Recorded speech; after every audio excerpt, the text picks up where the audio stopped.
Hello friends, मैं सुनील। स्वागत है आप सबका। हम पढ़ रहे थे मौर्य साम्राज्य के बारे में। ये इसका तीसरा पार्ट है और इससे पहले हमने 2 पार्ट कर दिए हैं।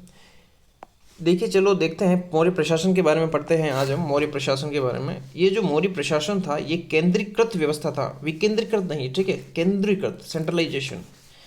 और देखो, ये नौकरशाही पे आधारित था। किस पे आधारित था? नौकरशाही पे। जो राज शक्ति थी वो निरंकुश पितृ सत्तावाद पे आधारित थी मौर्य प्रशासन के अंदर। अब हम देखते हैं तीर्थ। तीर्थ कौन थे या महामात्य कौन थे? तीर्थ और महामात्य ये उच्च अधिकारी थे, हायर ऑफिसर। इनकी संख्या कुल 18 थी। कितनी थी? 18 थी। तीर्थ और महामात्य उच्च अधिकारी है। फिर हम बात करते हैं कौटिल्य ने। तो कौटिल्य ने राजा के 3 प्रकार के युद्ध करने के बारे में बात की कि राजा को ये 3 प्रकार के युद्ध करने चाहिए। कौटिल्य ने कहा था, एक प्रकाश युद्ध, एक कूट युद्ध, एक तूषणी युद्ध। प्रकाश युद्ध क्या होता है? आमने सामने जो युद्ध होता है, ठीक है, प्रकाश युद्ध।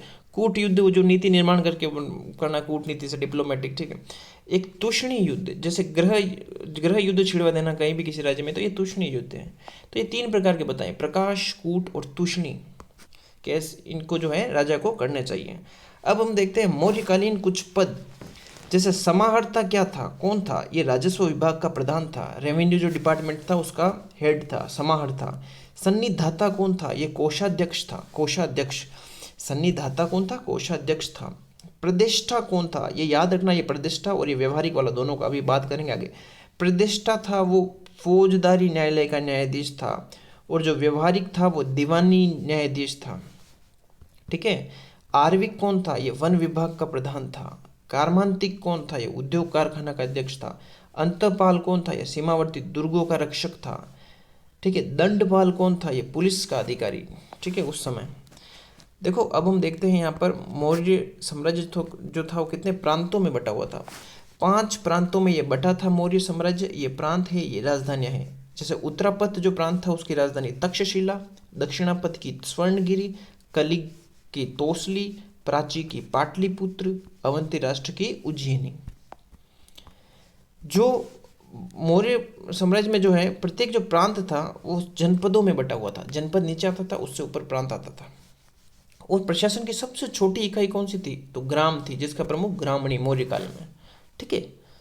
अब देखते हैं मौर्य काल जो था उसमें कुछ अध्यक्ष, जैसे पोतवा अध्यक्ष, ये मापतोल के मान को नियंत्रित करने वाला था, ठीक है, मापतोल से संबंधित कार्य करता था, पोतवा अध्यक्ष।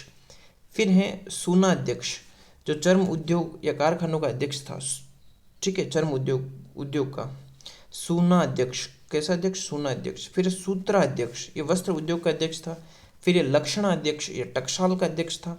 फिर है अकारा अध्यक्ष, ये खान का अध्यक्ष था। फिर है सीता अध्यक्ष, और ये कृषि विभाग जो था उसका अध्यक्ष था।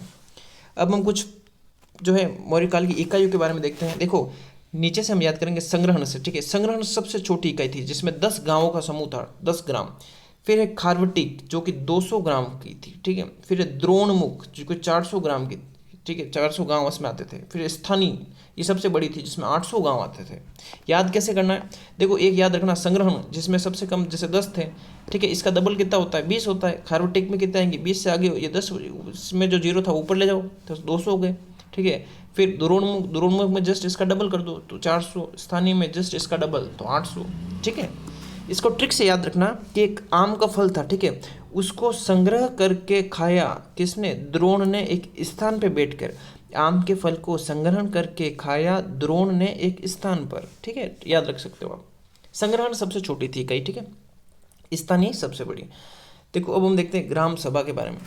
देखो, ग्राम सभा जो थी ना मौर्य साम्राज्य में, उसमें उसका जो कार्यालय का जो कार्य करता था वो करता था गोप नामक कर्मचारी। एक गोप नामक कर्मचारी था, वो उसका काम करता था, ठीक है, ग्राम सभा के कार्यालय का।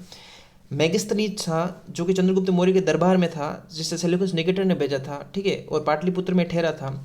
तो पाटलिपुत्र में इसने जो है 6 प्रशासनिक समितियों का वर्णन किया, ठीक है, और प्रत्येक समिति में 5-5 सदस्य थे, ठीक है। ये किसने बात बताई है? मेगस्थनीज ने, ठीक है, मेगस्थनीज ने। देखो, इन समितियों में कौन कौन सी है? देखो, व्यापार समिति, उद्योग समिति, शिल्प कला समिति। देखो, ये सारी लेट हो रहे हैं, व्यापार से संबंधित है। फिर है वैदेशिक समिति, वैदेशिक समिति। फिर जनसंख्या समिति। फिर है कर समिति, टैक्स। देखो, एक ट्रिक से याद रखते हैं, व्यापार उद्योग शिल्प कला, ये तो याद हो गया भाई, ठीक है, इसी सेम ही है, लगभग रिलेट कर रहे हैं।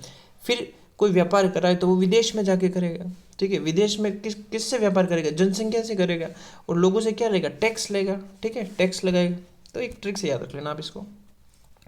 देखो मौर्य काल में जो है दो प्रकार के न्यायालय होते हैं, ठीक है। एक धर्मस्थी न्यायालय, एक कंटक शोधन। ये न्यायालय के दो प्रकार है, धर्मस्थी और कंटक शोधन।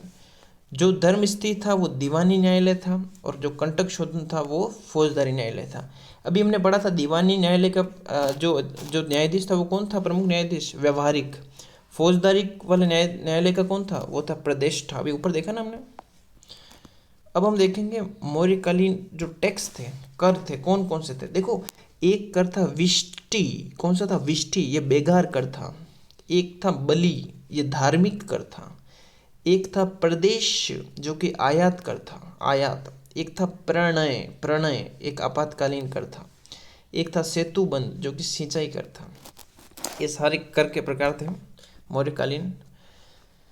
देखो एक ट्रिक से याद रख लेना, इसको मैं एक ट्रिक बताता हूँ आपको कि बलि जो है, देखो पूर्व प्राचीन समय में हम बात करें अगर, तो वैसे मंदिरों में जो बलि चढ़ती थी, ठीक है, तो इसे याद रख लेना। बलि एक धार्मिक कर है, धर्म से संबंधित है। धार्मिक कर मतलब धार्मिक मंदिर वगैरह होते हैं ना इधर उधर, वो उनके बारे में।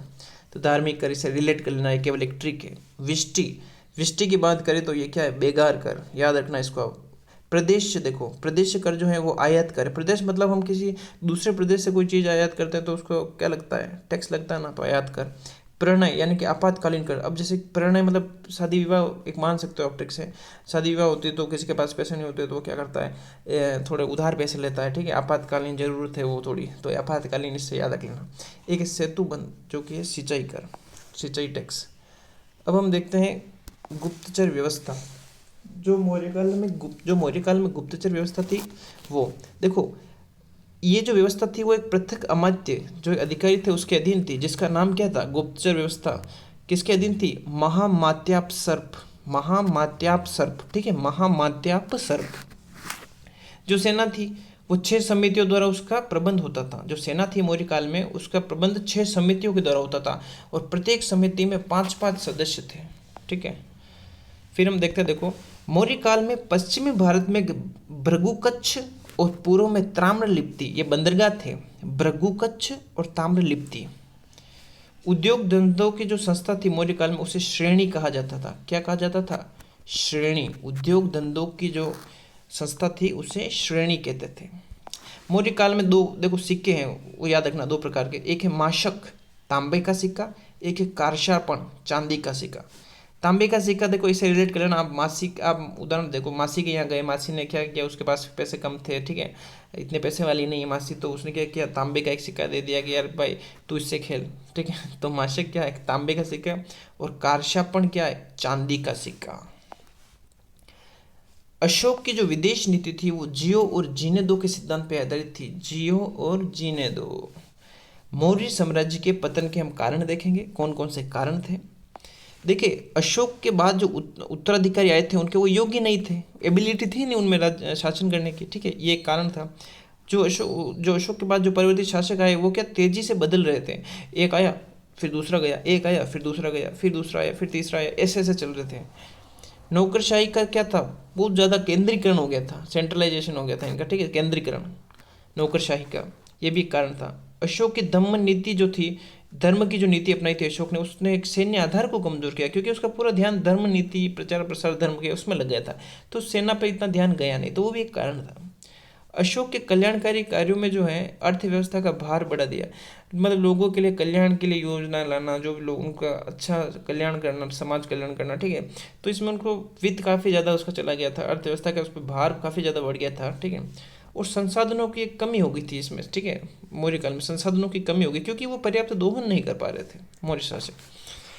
तो ये था मौर्य साम्राज्य का पार्ट नंबर 3। इसके बाद जो है एक पार्ट और आएगा और पूरा मौर्य साम्राज्य जो है वो हम पढ़ लेंगे, अच्छे से पूरा कवर हो जाएगा अपना टॉपिक।